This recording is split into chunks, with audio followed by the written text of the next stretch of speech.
ఆధ్యాత్మిక పరంగా చూసుకుంటే 5 అనే అంకెకు ఎంతో ప్రాముఖ్యత ఉంది. గ్రంథాలు సూచించిన ప్రకారం నింగి, నేల, నీరు, నిప్పు, గాలి పంచభూతాలుగా చెప్పబడతాయి. అదేవిధంగా పృథ్వీలింగం, ఆకాశలింగం, జలలింగం, వాయులింగం, తేజోలింగం పంచలింగాలుగా చెబుతారు. పరమశివుడు, పార్వతీదేవి, చండీశ్వరుడు, గణపతి, సుబ్రహ్మణ్య స్వామిని శైవ క్షేత్రాలలో పంచమూర్తులని అంటారు.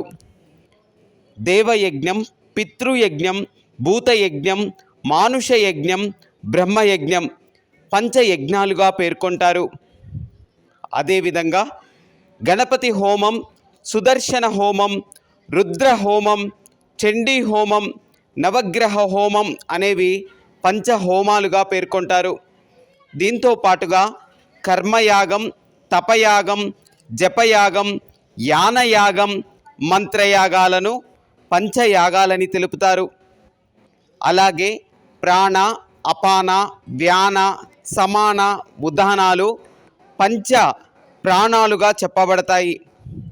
ఇలా 5 అనే అంకెకు ఆధ్యాత్మిక పరమైన అంశాలు ఇమిడిపోయి కనిపిస్తాయి. అందుకే 5 అనే అంకెకు అంత ప్రాముఖ్యత చోటు చేసుకుంటుంది.